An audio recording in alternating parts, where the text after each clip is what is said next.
Bonsoir à tous et bienvenue. On va voir comment économiser l'eau et comment la récupérer surtout. La récupérer, alors il y a une solution assez simple pour la récupérer. Si vous avez des gouttières chez vous, si vous êtes en maison individuelle et que vous avez accès à vos gouttières, vous pouvez brancher dessus, c'est assez simple, ce genre de cuve. Okay, c'est assez léger parce que c'est du polyéthylène. Vous avez un système qui vient se fixer directement, alors il y a juste un trou à faire, il n'y a vraiment pas grand chose. Admettons que ça soit votre gouttière. Votre gouttière, hop, je vais me décaler un petit peu pour avoir un peu de place. Votre gouttière, si vous la coupez en deux, donc vous venez la couper avec une scie à métaux. La scie à métaux, je vais faire voir ce que c'est. La scie à métaux, c'est ça, avec les toutes petites dents. Dans le PVC ou dans le zinc, ça passe nickel chrome, comme dirait l'autre. Donc vous coupez votre gouttière en deux, à la hauteur du haut de votre cuve. Une fois que vous avez coupé votre gouttière, vous venez enfiler, hop, un capuchon sur dessus. Alors il existe plein de formats différents, plein de modèles différents. C'est quand même très pratique. On vient juste emboîter ça, hop. L'autre partie, donc ça c'est la partie haute, donc ça vous fait un cache. Et la partie basse, on vient emboîter le tube par-dessous. Hop là, je vais à l'envers, hop, comme ceci. Et on vient tout simplement relier. Vous avez un petit tamis à l'intérieur qui vous permet d'ouvrir la buse ou de la refermer. Donc ce qui peut être très pratique, l'hiver on l'ouvre pour que ça remplisse sa cuve, et l'été on ferme pour pas que l'eau s'évapore, tout simplement. On vient emboîter l'un dans l'autre, donc là ma gouttière, ma descente d'eau a retrouvé sa forme initiale, sauf qu'il y a une petite, un petit boîtier entre les deux, et ça, on vient directement mettre un tuyau souple qui est fourni avec, c'est des kits qui sont tout prêts, hop, et que l'on va venir brancher, donc on vient faire un trou où l'on souhaite, dessus, sur le côté, pour que ça vienne se planter directement dans la cuve à eau, et comme ça, quand il pleut sur vos toits, ça tombe dans vos gouttières, ça descend par les conduits d'évacuation d'eau, et au lieu de descendre et d'aller directement au tout venant, ou retourner à la terre, ça remplit votre cuve. Tout simplement. Donc ça, c'est des grosses cuves, c'est pas les cuves les plus grosses, mais c'est des cuves qui sont quand même relativement grosses, parce que ça fait entre 300 et 650 litres. Donc vous voyez que ça fait quand même une certaine quantité d'eau à disposition pour le reste de l'année, notamment pendant la période de canicule, pendant l'été, tout simplement. Alors ces grosses cuves, elles sont pas très lourdes quand elles sont vides. Vous avez un robinet que vous pouvez installer d'un côté ou de l'autre. Là moi je l'ai installé sur la partie avant, je sais pas si on voit grand chose. Hop, là, vous voyez le robinet? Donc après vous venez brancher votre tuyau d'arrosage et vous venez ouvrir pour prendre l'eau et le refermer quand vous avez besoin. Si vous n'avez pas, si c'est pour mettre dans un jardin potager, et que vous n'avez pas de gouttière à disposition, vous pouvez trouver des gros entonnoirs. Alors là, c'est un petit format, mais ça existe en plus gros, comme ceci. Comme le bac de rétention a une ouverture sur le dessus, vous ouvrez le capot du dessus. Hop, il faut juste que j'arrive à glisser mes doigts. Hop, et un entonnoir version XXL, ça existe, avec un tamis qu'on met dedans pour éviter les feuilles. Vous le positionnez comme ça, et ça va récupérer toute l'eau de pluie qui veut bien tomber dedans. Et vous verrez qu'à la fin de l'hiver, votre cuve sera pleine. Alors le seul avantage de celle-ci par rapport au gros cube, c'est que celle-ci elle se fixe sur les parois, sur la paroi d'une maison, et ça prend pas beaucoup de place parce que c'est pas très épais, donc ça vient directement se plaquer sur un mur. D'ailleurs, il fournit avec, comme souvent, un feuillard avec de la visserie et des chevilles pour venir la plaquer directement au mur. Pour éviter, vu que c'est quand même très haut, parce que ça fait 1m80, 1m90, ça permet d'éviter qu'elle bascule, parce qu'une fois chargée, c'est quand même, ça devient très très lourd. Hein. 300 litres, c'est 300 kg, faut le savoir. Donc ça, c'est pour ce qui est de la récupération d'eau. Autrement, dans un jardin potager, comme beaucoup en font maintenant, et c'est une très très bonne chose, ce que faisaient les anciens, c'est des petites techniques d'anciens, si vous faites des travaux, quel qu'il soit, et que vous refaites notamment une salle de bain, les anciennes baignoires, les anciens les mettaient à proximité du jardin potager. Avec l'hiver, ça se remplissait d'eau, et après, on allait chercher l'eau pour arroser son jardin. L'économie d'eau, très très important. Je vous disais, c'est l'heure du 21e siècle. Plusieurs façons pour arroser son jardin, traditionnel ou potager. La façon la plus simple, c'est l'arrosoir. Donc ça, portatif, on l'emmène partout. Si vous avez une ancienne baignoire qui est remplie d'eau, vous la plongez et vous pouvez vous en servir. Si vous avez un récupérateur d'eau, ce qui est très pratique, vous venez au robinet, vous venez remplir votre arrosoir. Et surtout, vous n'oubliez pas, on met la pomme. Parce que arroser comme ça fait trop d'eau d'un seul coup, la plante n'a pas le temps de l'absorber, il y a toute une partie qui s'évapore.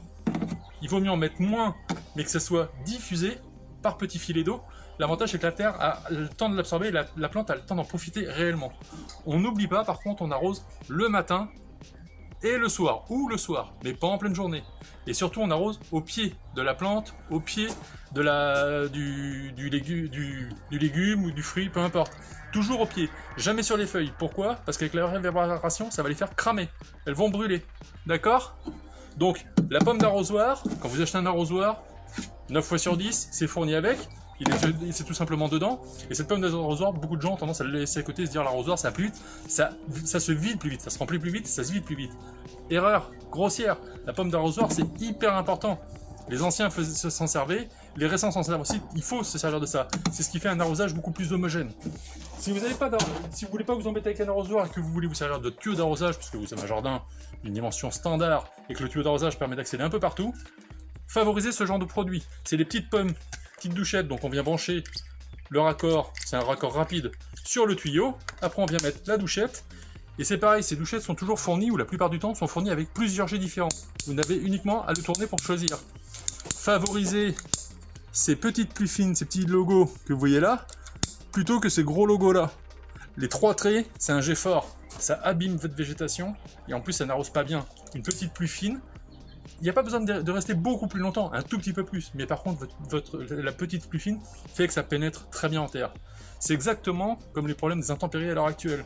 Quand il pleut des trompes d'eau, beaucoup de gens se disent oh, c'est super comme ça c'est arrosé. Erreur, il y a tellement d'eau que ça ruisselle, ça coule le long de la terre et ça repart directement à la mer. Ça n'a quasiment aucun impact. Il vaut mieux une petite pluie fine et étendue dans le temps plutôt qu'une grosse pluie intense sur une courte durée. D'accord? Et le troisième système d'arrosage qui pour moi le must du must et ça coûte pas bien cher, c'est le système de goutte à goutte. C'est ce qu'on voit bien. Alors le système de goutte à goutte c'est assez simple en fait, c'est un tuyau, je vais vous faire voir sur l'image, ça va être plus simple pour vous expliquer. C'est un tuyau qui est micro-perforé, sur un tuyau qui est noir, je vais vous faire voir. Tac, on va tourner la caméra. Voici voilà, donc c'est un tuyau noir qui vient. Alors ça existe en grand format, comme celui-ci, en gros tuyau, et ça existe en beaucoup plus fin. Donc c'est un tuyau qui vient directement se brancher sur le tuyau d'arrosage. À la base, sur le tuyau d'arrosage, entre votre tuyau de goutte à goutte et votre robinet, vous pouvez mettre un minuteur, ce qui fait que vous n'avez plus besoin de vous en occuper. Il se déclenche quand vous le souhaitez, et pendant 1 heure, 2 heures, comme vous le voulez, le matin, le soir, vous n'avez plus besoin de vous en occuper. Autrement, ceci dit, vous pouvez aussi, à cette base-là, y rajouter, hop, si vous voulez le faire manuellement, une vanne d'arrêt, qui permet, votre robinet, vous le laissez allumer, et puis quand vous voulez lancer l'arrosage, vous ouvrez, et quand vous avez fini, vous faites ça pendant 1 heure, et après vous refermez. Votre arrosage se fait tout seul, vous n'avez pas besoin d'aller ouvrir le robinet, ainsi de suite. Donc ce tuyau, je vous disais, il vient se pencher directement sur votre embout de tuyau d'arrosage. Donc en gros, ça c'était ma douchette pour les plantes qui sont proches, et les plantes qui sont plus loin, ça je viens, hop, et donc là mon tuyau, il va être fourni. Donc ce tuyau, c'est tout simple. Vous avez à différents espaces des trous, des tout petits trous, le tuyau va se mettre en pression d'eau, c'est-à-dire il va quasiment pas gonfler, mais il va se mettre en charge d'eau, et en fait il va diffuser des petites gouttes. Et ces petites gouttes, c'est comme une petite pluie fine. Ça vient doucement, mais par contre c'est ciblé et ça va directement sur les plantes. Et ça permet d'avoir un arrosage où il n'y a pas d'évaporation, ou extrêmement peu. Le gros avantage c'est que c'est une pluie, une eau qui est toute douce et ça va directement cibler sur les plantes. C'est le gros avantage. Vous consommez pour ça en 1 heure, quand vous le faites fonctionner, faire fonctionner 1 heure, c'est vous consommez que 4 litres d'eau. Si vous l'arrosez au jet, vous allez utiliser 30, 40, 50 litres d'eau en 10 minutes. Parce que vous mettez beaucoup plus de débit. Et au final, votre végétation en souffre de trop d'eau. Il faut de l'eau, mais il en faut modérément. Comme dans tout dans la vie, il faut que ça soit modéré. Donc ça a le gros avantage, c'est qu'on peut le dispatcher et le mettre un petit peu où l'on veut. Alors ce tuyau, vous pouvez le faire arriver dans différents pots, si c'est des pots. Si c'est pour un jardin potager, très simple d'utilisation, vous prenez un couteau, un cutter, ce que vous voulez. Ce tuyau, vous venez le couper quand vous l'emmenez dans votre sillon de jardin potager. Quand vous arrivez au bout, avec votre couteau ou votre cutter, vous coupez votre tuyau. Vous venez mettre... Hop là. Ce genre de raccord là, donc ça existe en L, en X ou en T. Donc ce genre de raccord là, vous venez raccorder votre tuyau qui arrive en bout de sillon comme ça. Donc il va fournir de l'eau jusque là, et là, vous recoupez un autre morceau de tuyau, et vous le faites partir à droite, à gauche, que à gauche, à 4 endroits différents. L'avantage, c'est que vous, avec un tuyau, et uniquement des petits raccords, ça vaut pas bien cher, vous voyez, là, toute l'installation, il y en a pour à peu près, pas tout à fait une centaine d'euros. Là, il y en a pour 80 euros, quelque chose comme ça. Avec les raccords, la vanne d'arrêt, le tuyau, qui fait quand même 25 mètres de long, 25 mètres, on fait de l'arrosage. Hein. Des petits piquets pour les planter en terre, ce genre de piquets-là, parce que ça, ces tuyaux-là, on peut les mettre, alors ça existe, ça c'est à poser sur la terre, ou alors à mettre sur des crochets comme ça pour qu'ils soient légèrement en hauteur, pour que ça puisse diffuser sur plusieurs plantes en même temps. Ça existe aussi à poser sous la terre, si on fait un sillon et on le met dedans. Et il existe aussi le système de tuyaux poreux, qui va avoir la même efficacité, c'est-à-dire que le tuyau va se charger d'eau, et du coup il va suinter pour faire... Alors ça va pas arroser à 1 mètre, ça va arroser à 10-15 cm autour de ce tuyau, comme le goutte à goutte, parce que par capillarité, l'eau se propage, et la plante vient chercher exactement ce qu'elle a besoin. Donc ces petits coudes, que ça existe en L, en T, en X, ça vous permet de faire des départs et de vous faire tout votre circuit. C'est très simple, vous coupez le tuyau, vous mettez votre embout, vous prenez l'autre bout de tuyau, vous le remettez à l'autre bout, et vous prenez vos virages, tout ce que vous voulez. Ne cintrez pas vos tuyaux, parce que vous allez le plier, et s'il plie, l'eau va se bloquer. Il faut vraiment faire des angles droits, ni plus ni moins, avec ce principe de petit raccord.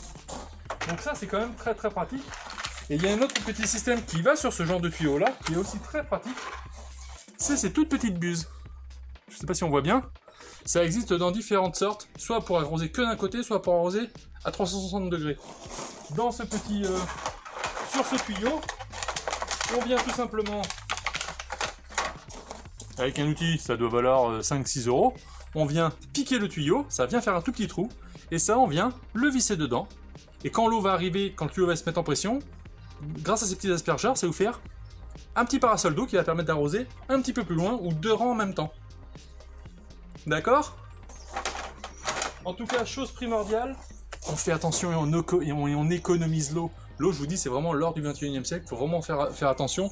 Nous, en Europe, on a l'avantage d'avoir des puits, des rivières, des sources, ce genre de choses. Il y a des pays où ils n'ont rien, et ils en souffrent réellement. Nous, on en a, c'est pas pour ça qu'il faut le gaspiller.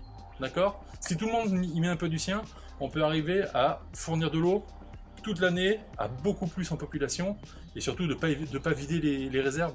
Les réserves, elles sont pas inépuisables, hein. Faut bien y penser. D'accord?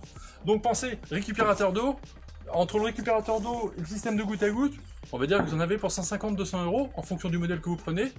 L'avantage, c'est que vous faites vos réserves d'eau, vous faites votre système d'arrosage, qui en plus peut devenir quasiment autonome si vous mettez un régulateur à la sortie de votre robinet. Ça a tous les avantages, vous n'avez plus besoin de vous en occuper, plus de récolte, meilleure récolte, les fruits et les légumes beaucoup plus gros, et surtout ça vous coûte zéro. Une fois que vous avez fait votre dépense de départ, vous n'avez plus de dépenses, parce que votre eau c'est de l'eau de pluie, c'est l'eau gratuite. D'accord? Bon, j'espère que j'étais assez clair. Ah, ciao ciao les petits clous.